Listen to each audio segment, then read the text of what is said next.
Assalamualaikum warahmatullahi wabarakatuh. Selamat pagi anak-anak. Apa kabarnya kalian hari ini? Alhamdulillah luar biasa. Allahu Akbar. Alhamdulillah bertemu lagi bersama Ibu Eli dalam pembelajaran tematik. Minggu lalu kita sudah melaksanakan penilaian tengah semester ya, dan sudah pembagian lapor. Mudah-mudahan semuanya mendapatkan nilai yang sesuai dengan harapan ya, dan semoga di PAS nanti anak-anak mendapat nilai yang lebih bagus lagi. Oke anak-anak, sekarang kita sudah masuk ke tema 3, subtema 3, yaitu tentang perubahan wujud benda. Nah, sebelumnya Ibu mau ngajak anak-anak terlebih dahulu untuk menyiapkan perlengkapannya. Yang pertama, jangan lupa siapkan dulu buku pena 3B-nya. Sudah masuk 3B ya. Kemudian yang kedua, alat tulis. Yang ketiga, jangan lupa untuk simak video pembelajaran dari Ibu dengan baik. Dan kita awali kegiatan pembelajaran hari ini dengan berdoa. Bismillahirrahmanirrahim. Robbi zidni ilman warzuqni fahman. May Allah give us knowledge and make us understand. Ya Allah, berilah aku ilmu, pengetahuan, dan pemahaman. Amin. Alhamdulillah, barusan kita sudah berdoa ya. Mudah-mudahan kegiatan pembelajaran hari ini lancar dan tentunya anak-anak mendapatkan mendapatkan ilmu yang bermanfaat. Oke anak-anak, langsung saja untuk materi hari ini. Yang pertama, Ibu akan menjelaskan mengenai menemukan informasi tentang perubahan wujud benda. Yang kedua, menyelesaikan permasalahan sehari-hari tentang berat benda. Dan yang ketiga, seni rupa. Nah, Ibu harapkan setelah kegiatan pembelajaran hari ini, anak-anak dapat menemukan informasi berdasarkan teks. Kemudian Ananda juga dapat menyelesaikan soal mengenai menghitung berat benda dan juga tentang seni rupa. Oke, langsung saja ke materi yang pertama, yaitu bahasa Indonesia tentang menemukan informasi tentang perubahan wujud benda. Nah, anak-anak, di sini di halaman 49 ada teks mengenai benda yang mencair. Nah, kita baca sama-sama ya teksnya. Ada beberapa wujud benda di sekitar kita. Salah satunya adalah mencair. Mencair merupakan perubahan wujud benda dari wujud padat ke wujud mencair. Beberapa contoh benda yang mengalami proses mencair yaitu es batu, gula pasir, dan mentega. Proses ini biasanya disebabkan oleh beberapa hal. Salah satunya karena terkena panas. Mentega yang diletakkan di atas wajan panas akan meleleh. Begitu pula dengan gula. Jika gula pasir dimasukkan ke dalam air panas, maka gula tersebut akan berubah menjadi cair dan menyatu dengan air panas tadi. Pada es batu, cobalah letakkan es batu di luar lemari es, maka es itu akan mencair dengan sendirinya. Nah, contohnya ada pada gambar di samping ya. Nah, berdasarkan dari teks benda yang mencair, nah, kita jawab pertanyaan berikut ya. Peristiwa perubahan wujud apa berdasarkan teks tersebut? Yuk dijawab ya. Yang kedua, mengapa es batu, gula pasir, dan mentega dapat mencair? Dan yang ketiga, tuliskan dua benda lain yang mengalami perubahan wujud sesuai dengan isi teks tersebut. Nah, silahkan jika Anda sudah tahu jawabannya untuk menuliskan di buku pena, atau jika tidak cukup boleh di buku catatan tematiknya ya. Oke, kita lanjutkan ke materi yang kedua, yaitu tentang matematika, menyelesaikan permasalahan sehari-hari tentang berat benda. Di pertemuan sebelumnya kita sudah membahas tentang satuan panjang. Nah, sekarang kita akan menentukan bagaimana cara menentukan satuan berat. Nah, pernahkah kalian melihat alat ukur berikut ini? Nah, di sini ada timbangan. Biasanya timbangan nomor 1 ini digunakan untuk menimbang benda yang sifatnya kecil. Contohnya biasanya buah-buahan, terigu, atau apa saja. Yang kedua, ini ada alat ukur yang biasanya digunakan untuk mengukur berat badan ya. Tentunya kalian pernah ya diukur menggunakan alat ukur ini. Dan yang ketiga, ada juga yang modelnya seperti ini. Dan masih ada lagi ya alat ukur berat yang lainnya. Hasil penimbangan. Hasil penimbangan biasanya dinyatakan dalam satuan kilogram, gram, kuintal, atau ton. Hubungan antar satuan berat yaitu 1 ton sama dengan 1000 kg, 1 kuintal sama dengan 100 kg, dan 1 ton sama dengan 10 kuintal. Nah, di sini berikut hubungan antar satuan berat tersebut. Nah, kemarin ketika kita membahas tentang satuan panjang juga ada tangga satuan seperti ini ya.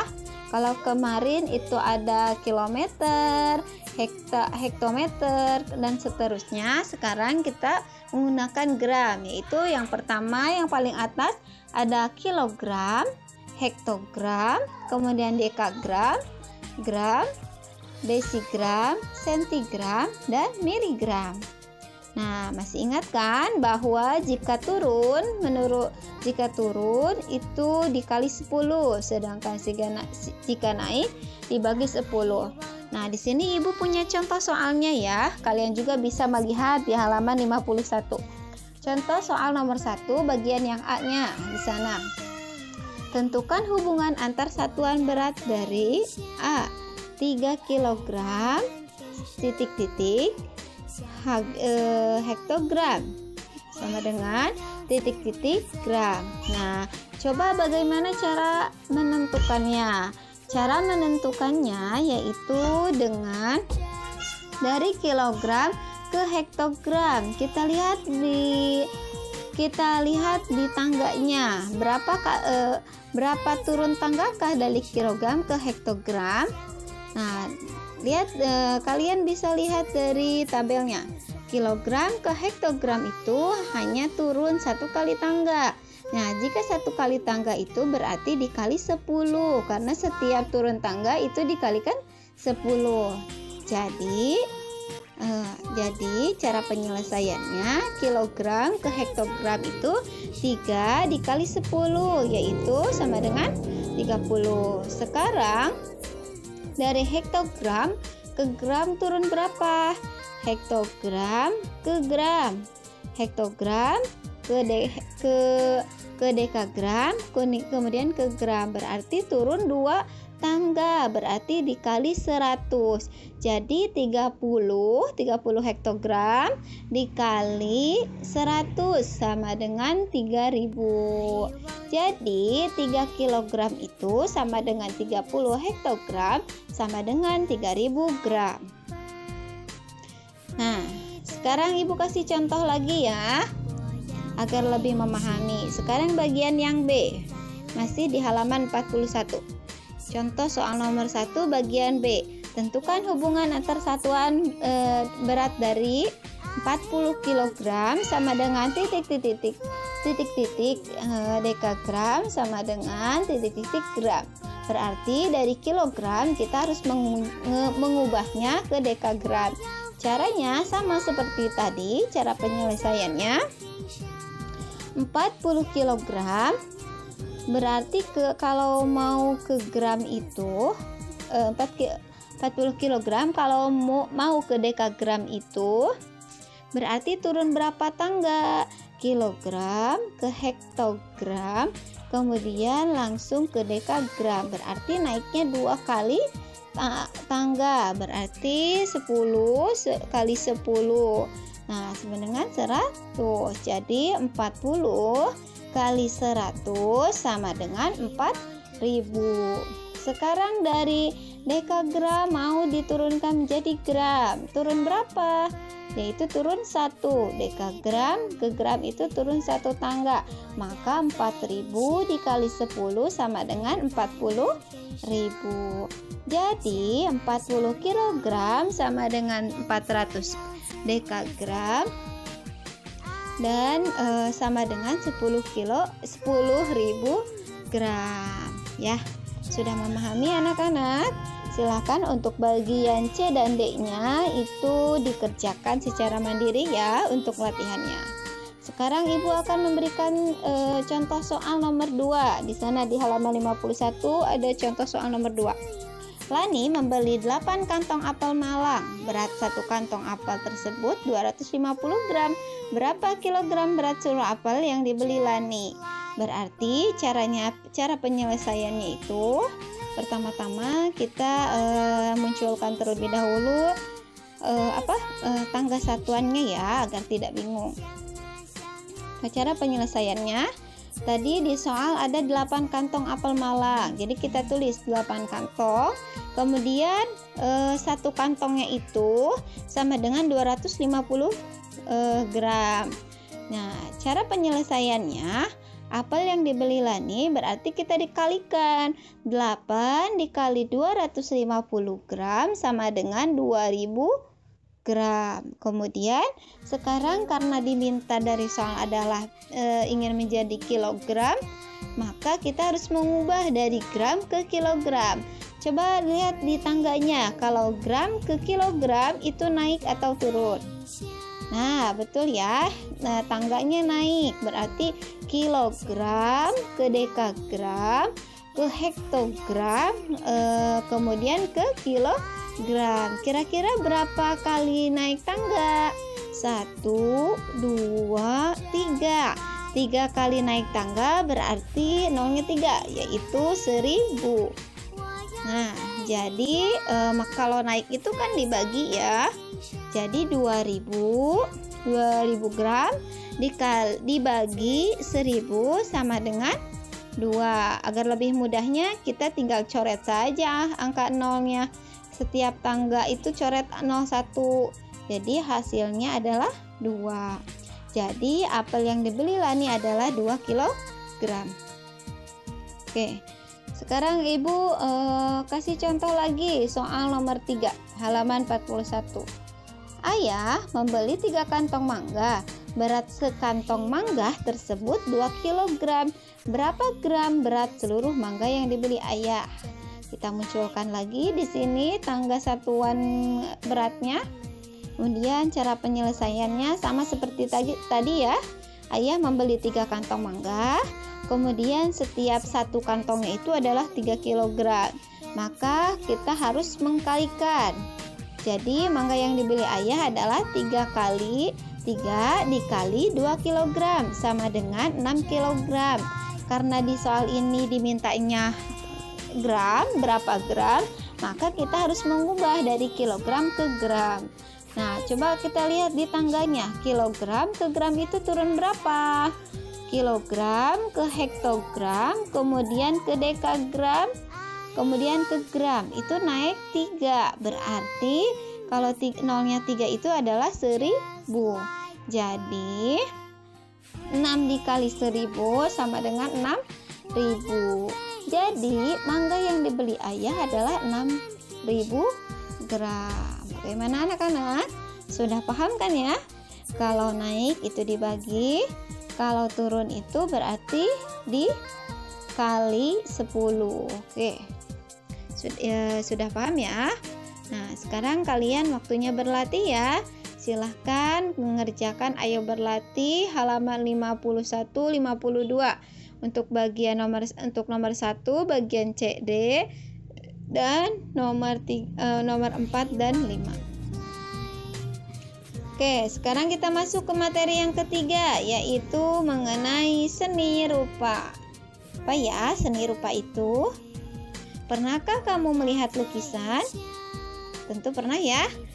Di mana kamu melihatnya? Mungkin ada yang pernah melihat di sekolah, ada yang pernah melihat di rumah atau di rumah oma, atau di manapun lah ya. Kemudian apakah gambar dalam lukisan itu beragam? Tentu saja ya. Ada yang berbentuk hewan, tumbuhan, atau bahkan bentuknya abstrak. Indah bukan lukisan yang pernah kamu lihat? Sebenarnya lukisan itu apa sih? Nah, di sini Ibu akan menjelaskan ya. Lukisan merupakan salah satu contoh seni rupa. Seni rupa adalah hasil ekspresi manusia yang nyata dan digunakan sebagai sarana komunikasi perasaan manusia. Seni rupa memiliki dua unsur penting, yaitu garis dan warna. Garis merupakan unsur dasar yang menimbulkan suatu kesan simbolis terhadap orang yang melihatnya. Beberapa garis yang digabungkan menjadi satu akan menghasilkan sebuah bidang datar. Contoh penggabungan garis yang menjadi bidang datar yaitu segitiga, persegi, lingkaran, belah ketupat, dan persegi panjang. Nah, di sini ada contoh gabungan garis. Nah, yang pertama ada segitiga. Segitiga merupakan gabungan dari 3 garis. Kemudian ada persegi. Persegi merupakan gabungan dari 4 garis berukuran sama. Kemudian ada lingkaran. Lingkaran merupakan pertemuan pangkal dan ujung garis langkung yang membentuk sudut 360 derajat. Kemudian ada belah ketupat, merupakan gabungan dari 4 garis. Dan persegi panjang merupakan gabungan dari 4 garis, yaitu 2 garis panjang dan 2 garis pendek. Nah, selain itu dalam unsur karya seni rupa juga selain garis ada juga yang terpenting adalah warna, karena warna juga menjadi unsur penting dalam sebuah seni rupa. Warna membuat sebuah karya menjadi lebih indah. Nah, menggambar bentuk benda dengan bantuan garis dan warna. Tadi sudah Ibu sebutkan ya, garisnya itu ada yang garis segitiga, ada lingkaran, ada persegi panjang, belah ketupat. Di sini ada gambar rumah. Nah, untuk gambar rumah ini kita lihat ya, ada gambar segitiga untuk bagian atap. Kemudian ada bagian lingkaran untuk kaca jendela bagian atas, ada persegi untuk kaca bagian bawah, dan juga ada persegi panjang untuk bagian pintu. Nah, semua ini akan tampak terlihat indah manakala diberi warna. Diberi warna seperti pada gambar yang Ibu tampilkan di sini ya. Indah bukan? Nah, sekarang tugas kalian adalah membuat atau menggambar bentuk benda menggunakan garis dan warna. Kalian boleh menggambar benda yang ada di sekitar kalian, boleh rumah, boleh mobil, boleh kursi, atau apapun benda yang kalian sukai. Oke anak-anak, alhamdulillah tugas hari ini sudah selesai ya. Yang pertama tugasnya adalah menjawab pertanyaan halaman 50 nomor 1 sampai dengan 3. Yang kedua mengerjakan latihan halaman 51 sampai 52. Nomor 1 bagian C dan D, dan nomor 4 dan 5. Kemudian yang ketiga menggambar bentuk benda yang ada di sekitarmu. Oke, alhamdulillah, terima kasih ya sudah menyimak video pembelajaran dari Ibu. Mudah-mudahan kalian tetap semangat belajarnya.